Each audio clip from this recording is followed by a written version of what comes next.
કેટલા મોટવાળી વાલે છે? ત્રીજું. કઈ ટ્રીપ છે? ઝાડને છોડ. હવે જો આજે વાર્તા સાંભળી છે? કેની વાર્તા કરવાના છે? મગરને વાંદરાની. જો મગરને વાંદરાની વાર્તા કહું છું, તમે શાંતિથી સાંભળજો. હું પછી તમને પૂછીશ. આમાં હું આવ્યું છે ઈ તમને પૂછીશ હો. તમારે મને કહેવાનું છે કે તમારે શાંતિથી સાંભળવાનું છે. જો એક મગર હતી. નદી હતી, મોટી બધી નદી હતી. એની કાંઠે જાંબુનું ઝાડ હતું. શેનું ઝાડ હતું? જાંબુના ઝાડ ઉપર વાંદરો રહે અને નદીમાં મગર રહે. બેયને પાકી ભાઈબંધ રહે. પછી રોજ એ વાંદરો તો જાંબુ ખાય અને પાણીમાં ઠળિયા નાખે. જાંબુ ખાય અને ઠળિયા પાણીમાં નાખે. તો મગર રોજે ઠળિયો ચાટે તો કેવો સરસ મીઠો લાગે એને ઠળિયો. અને પછી વિચાર કરે છે કે ગધીનો ઠળિયો કેવો મીઠો છે. તો પછી આ તો ના જાંબુ ખાય તો જાંબુ કેટલા મીઠા છે એ કે ઠળિયો એટલો મીઠો છે. પછી ઈ ઘરે ગયો. ઘરે જાય અને મગરીને વાત કરી કે મગરી, તો કે હા, તો કે નદીના કાંઠે જ્યાં જાંબુનું ઝાડ છે ને એમાં વાંદરો રહે છે કે અને રોજ એ જાંબુ ખાય ઠળિયા પાણીમાં નાખે. હું ઠળિયો ચાકું ને તોય કેવો સરસ મીઠો હોય કે તો જાંબુ કેટલા મીઠા છે એ કે. તો મગરી કે તમે એમ કરો ને એ કે તો કે હું તમે છે ને વાંદરાને આપણી ઘરે જમવાનું આમંત્રણ આપો કે આપણે એનું કાળજુ ખાઈ જવું છે. એનું કાળજુ તો કેટલું મીઠું હોય છે એ કે રોજે જાંબુ ખાય તો કાળજુ મીઠું હોય ને એ કે આપણે એનું કાળજુ ખાઈ જવું છે. તો કે સારું હાલો એ કે. અને એને તો મગરે તો વાંદરાને કે વાંદરાભાઈ કે આજે અમારે કે અમારી ઘરે તમને તમારે જમવાનું આમંત્રણ આપ્યું છે કે મગરી એ કે તો અમારી ઘરે જમવા આવવાનું છે એ કે.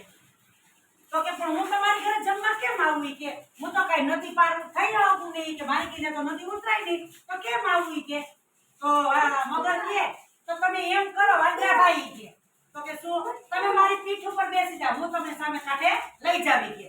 એટલે મગર તો આમ ઊભો તો ને વાંદરો ઉપરથી ભૂપ કરતો બેસી ગયો એની પીઠ ઉપર. પછી મગર ઉપર બેઠો વાંદરો ચાલી સવારી સર સર સર. બોલો મગર ઉપર બેઠો વાંદરો ચાલી સવારી સર સર સર.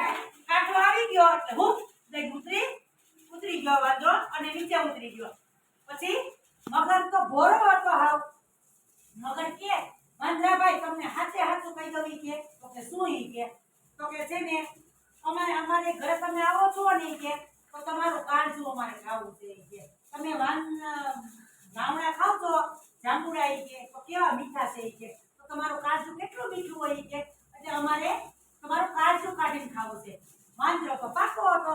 તો અરે મગરભાઈ તમે તો હાવ મૂર્ખ છો હોય કે વાંદરો કે તમે તો હાવ ભોળા છો હોય કે તો મને વેલા હે કહેવાય ને કે હું કાળજુ તો ઝાડ ઉપર મૂકી આવ્યો છું. ક્યાં મૂકી આવ્યો? ઝાડ ઉપર. તો હવે શું કરવું એ કે તો કે હવે છે ને તમે મને પાછા લઈ જાવ કે ત્યાં ઝાડ ઉપર આપણે કાળજુ લઈ આવીએ અને પછી પાછા જાશું ઈ કે. તો કે એવું કરવું છે એ કે તો કે હા. તો કે હાલો મારી પીઠ ઉપર બેસી જાવ. ઈ તો પાછો વાંદરો ભૂપ કરતો બેસી ગયો.